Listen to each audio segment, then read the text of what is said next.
나름 적응을 잘하고 있다고 생각을 했는데 저의 착각이었어요. 제가 인계해준 나이트 간호사가 저의 실수를 리포트를 했다는 거예요. 매니저가 2주 정도 휴가를 갔다가 월요일에 출근을 했는데 제가 그 전주 금요일 날 실수한 것들이 낱낱이 보고가 된 거예요.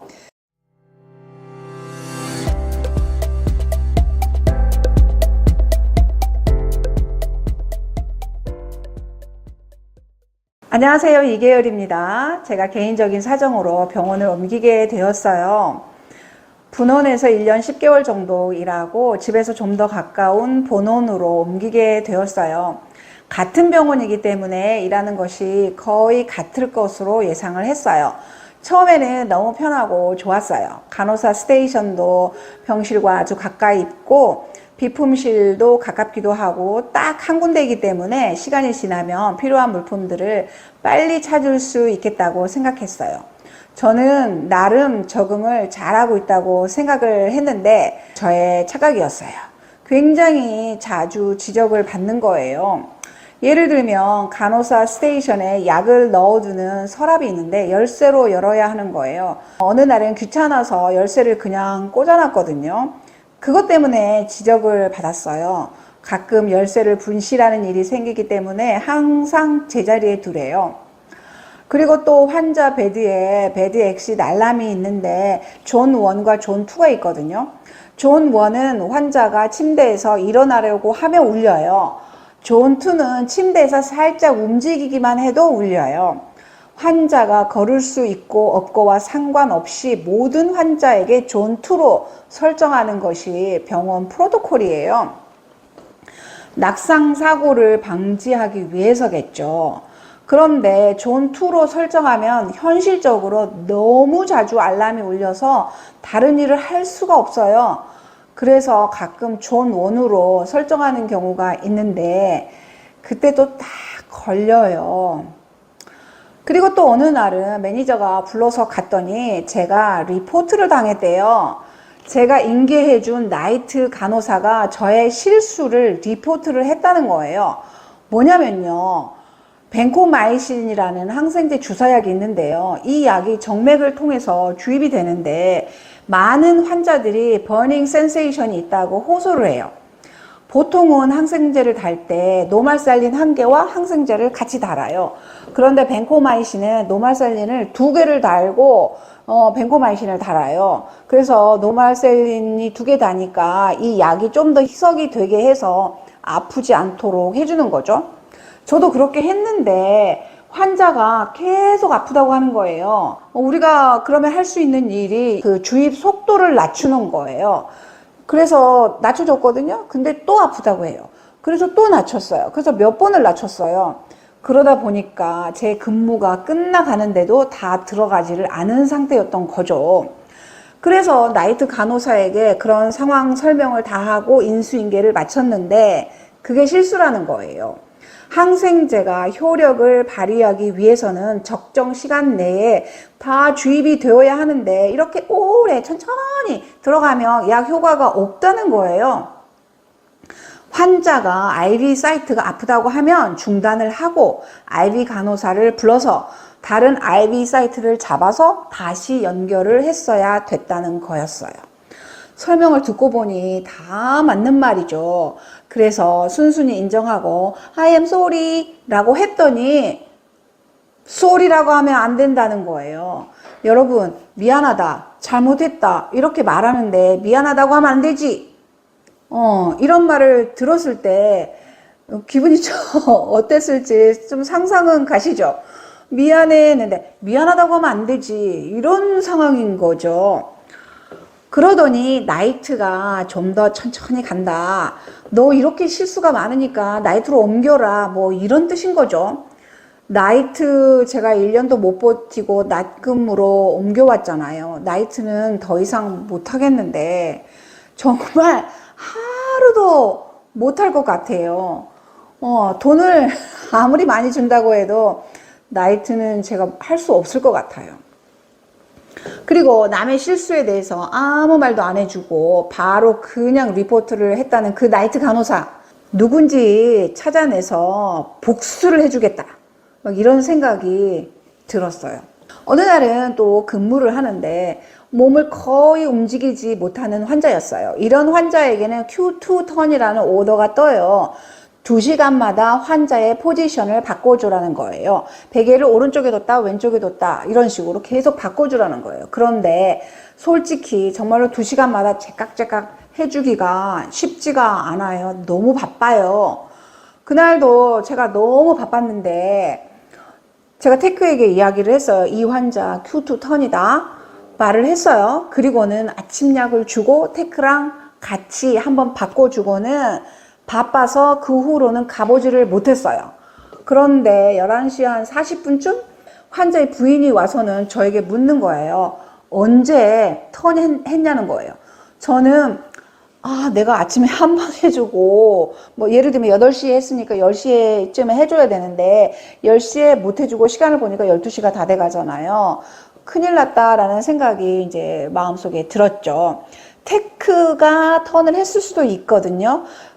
그리고 테크한테 물어보든지 아니면은 다큐멘트를 보면은 턴이 됐는지 안 됐는지 알 수가 있는데 저는 뭔가 당황을 하면은 그런 생각이 떠오르지를 않고 나를 변호하거나 뭐 어떤 핑계거리를 찾으려는 노력을 하지를 못하고 그냥 바로 인정을 하게 되는 스타일인가 봐요. 그래서 못했다고 얘기를 했어요. 아침에 8시에 하고 못했다. 사실대로 얘기를 했더니 막 화를 내는 거예요. 그러더니 차일드 널스를 불러달라고 해요. 그래서 알았어 하고는 차일드 널스에게 가서 이런저런 상황 설명을 다 하고 이제 그렇게 기다리고 있었죠. 그랬더니 몇 분 후에 바로 매니저가 딱 나타난 거예요. 환자 가족에게 그날 욕 먹고 환자 가족이 화를 내고 그 다음에 매니저한테 지적당하고 그랬죠. 그랬더니 좀 지나고 나서 그 환자 그 부인이 말을 하기를 자기 남편이 지금 사지를 움직이지를 못하고 말도 못하는 그런 상태인 남편을 보니까 너무 우울하고 그냥 너무 기분이 안 좋아가지고 자기가 나한테 화를 너무 많이 냈다는 거예요. 나중에 또 미안하다고 앞으로 잘 좀 해달라고 또 그렇게 좋게 말을 하더라고요. 뭐 어쨌든 저는 이미 매니저가 다 알고 매니저한테 잔뜩 혼난 뒤여가지고 뭐 어쨌든 알았다 이제 그렇게 해서 넘어갔죠. 또 어느 날은 아침에 7시에 리포트를 받고 8시에 약을 찾아와서 약을 주는 일에 집중하다 보니까 물을 띡하게 해서 줘야 되는 환자에게 그냥 물을 줘버렸어요. 그러니까 이게 잘 넘기지 못하는 환자에게 그냥 물이 너무 쉽게 넘어가면 안 되고 약간 띡하게 끈적끈적하게 물을 만들어서 줘야 되는데 그냥 물을 제가 먹여버렸어요. 그랬더니 뒤에서 테크가 보고는 저한테 이 환자 그냥 물 주면 안 되는데 또 하는 거예요. 와 정말 지적 당하다 이제는 테크한테까지 제가 지적을 당하고 있어요. 또 어느 날은 약을 갈아서 애플 소스나 뭐 이렇게 푸딩에 넣어서 섞어서 줘야 되는데 리포트를 받을 때 분명히 그렇게 다 썼어요 제가. 근데 약 찾아오고 그 다음에 6명의 환자들에게 약을 주다 보면은 다 잊어버리죠 당연히. 근데 그 리포트 종이를 두고 이 환자 약을 줄 때는 그 환자의 리포트 종이를 보고 이렇게 하나씩 보면서 천천히 뭔가를 해야 되는데 급하게 뭔가를 빨리 해야 되고 약을 얼른 줘야 된다는 압박감이 있다 보니까 그리고 뭐 사방에서 부르고 약 주다가도 누가 부르고 가고 막 이런 상황이 되다 보니까 그럴 여유를 제가 아직은 갖지를 못하는 상황인 거죠. 그래서 그냥 그 갈아서 애플소스에 넣어서 먹여야 되는데 그냥 알약을 물하고 먹여버렸어요. 주고 나서 나중에 확인을 해봤더니 또 내가 잘못 줬구나. 매일매일 실수가 있어요. 하루에 한 번만 하는 게 아니고 하루에 2-3번 그런 실수가 있나 봐요. 정말 미칠 것 같아요. 또 어느 날은 나이트 간호사에게 리포트를 받고 약을 찾으러 갔어요. 근데 통제 약물이라고 controlled substances가 있죠. 그런 분류가 되는 약물이 있는데 예를 들면 옥시코돈이나 메타돈이나 엠피타민이나 또 알프라졸람, 다이제팜, 로라제팜 이런 약들을 찾을 때는 몇 개가 있었는지 내가 몇 개를 찾아가는지를 기록을 해요. 제가 그날은 메타돈을 찾는데 다른 약들은 다 개수로 쉬어요. 개수로. 그러니까 쉽죠.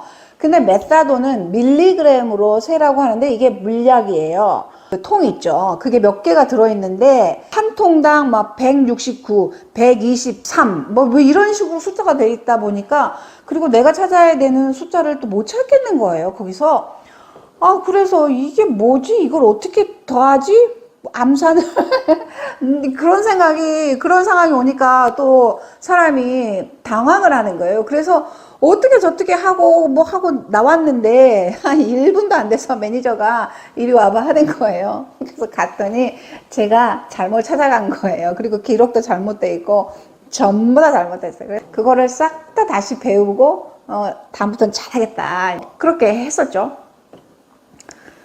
그리고 또 몇 주가 지났는데 매니저가 2주 정도 휴가를 갔다가 월요일에 출근을 했는데 제가 그 전주 금요일 날 실수한 것들이 낱낱이 보고가 된 거예요. 그 금요일 날 정말 바빴는데 저랑 같이 일하는 그 테크조차 일을 도와주지 않는 사람이었어요. 얼마나 일을 하지 않는지 매번 그 사람이랑 일을 할 때면 그냥 확 나도 리포트를 해버릴까 하는 생각이 그냥 매번 들어요.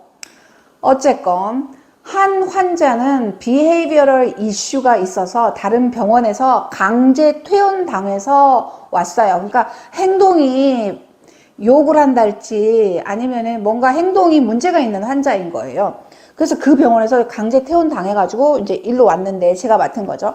계속 페인 약 달라고 해서 IV 약을 주사하기 전에 이제 환자 스캔하고 약 스캔하고 그 다음에 약을 주기 바로 전에 한번 플러시를 하고 그 다음에 약을 줄 판인데 플러시를 하는데 IV 사이트가 막 부어오르는 거예요.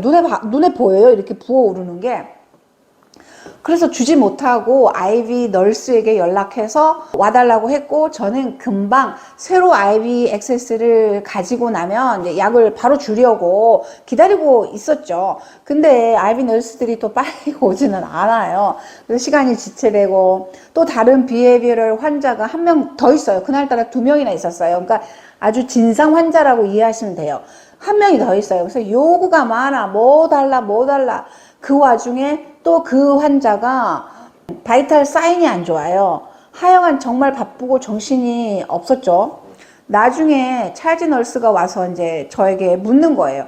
그 페인 약 줬냐 안 줬냐? 그래서 제가 아직 안 줬는데 이렇게 말했죠. 왜냐면 IV가 아직도 안 왔어, IV 널스가. 그래서 아직 안 줬는데 지금 시간이 한참 지났는데 그 환자가 아픈데 약을 아직도 안 주면 어떡하냐. 그래서 그럼 어떡하냐. IV가 없는데, IV 액세스가 없는데 어떻게 주냐. 기다리고 있는데. 근데 다큐멘트 상으로는 약을 준 걸로 돼 있잖아요. 제가 약을 줬다고 다큐멘트를 하고 플러시를 하는데 부어올라서 못 줬으니까 다큐멘트는 돼 있고 약은 안 준 상태인 거죠. 그러니까 그런 게 다 제가 지적을 받을 일인 거죠. 잘못한 거죠.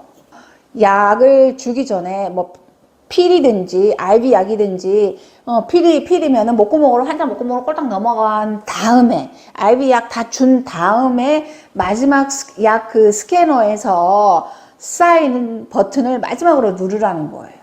근데 저는 약 다 스캔하고 뭐 다 끝난 다음에 그거부터 사인부터 해버리고 그 다음에 약 이제 껍질 까가지고 약 먹이고 IV 약 주고 이제 저는 그런 식으로 일을 했던 거죠. 네, 바로 이제 지적을 제가 당했어요.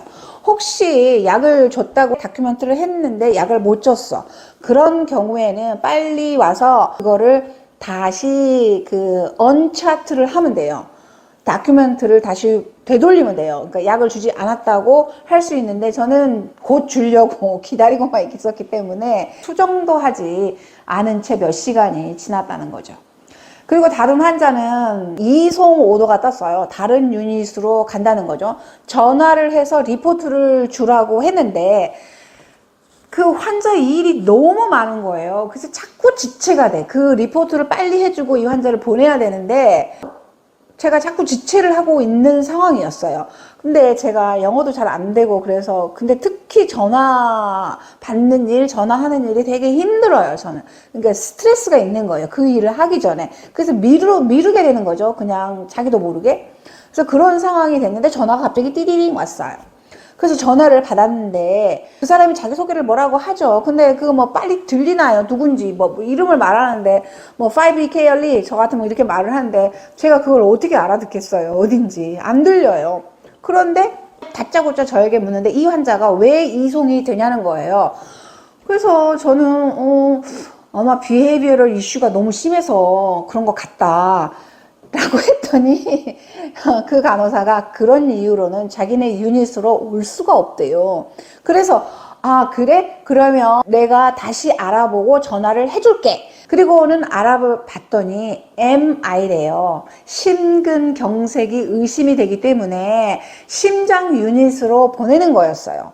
다시 전화를 빨리 해서 리포트를 해주고 이유가 MI라고 이야기를 정확하게 빨리 해줘야 되는데 자꾸 시간이 가고 그 다음에 그 환자에게 헤파린 오더가 떴어요. 피부로 서브어큐스로 주는 게 아니고 헤파린 드립인 거죠. 그래서 헤파린 드립도 빨리 줘야 되는데 자꾸 바쁜 거예요. 얘 자꾸 페인약 달라고 그러지 다른 환자들도 더 있잖아요.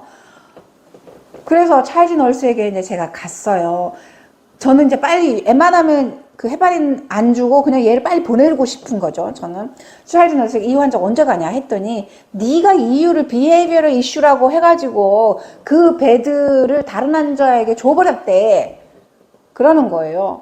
그래서 다시 자기가 신청을 했대요, 자리를. 그러니까 한마디로 제가 잘못해가지고 그 환자가 빨리 거기 가야 되는데 자리를, 베드를 잃은 거죠. 나중에 설명을 들으니까 심근경색이 의심이 되는 환자여서 빨리 심장 유닛으로 가야 했고 심장 근육에 혈액을 공급하는 그 관상동맥이 막혀가지고 심장 근육의 일부가 손상되었을 가능성이 있어서 혹시 혈전이 돌아다니다가 거기 가서 막히면 바로 심장마비 올 수 있잖아요. 그래서 혈전을 녹여주는 헤파린이 처방이 된 건데 약도 주지 않고 저는 빨리 이송도 할 수 없게 만들어 버렸던 거죠. 이런 두 환자에 대한 케어에 제가 문제가 있었죠. 이거는 되게 상당히 심각한 실수였다고 생각이 돼요. 그런 실수를 제가 이제 금요일 날 했는데 그때는 몰랐죠. 그때는 몰랐어요. 아, 그냥 그렇게 생각을 하고 시간이 지나갔는데 월요일 날 딱 이제 매니저에게 불려가서 제가 모든 상황에 대해서 아주 클리어하게 내가 얼마나 실수를 했는지 알게 되었어요. 오늘 여기까지 하겠습니다. 감사합니다.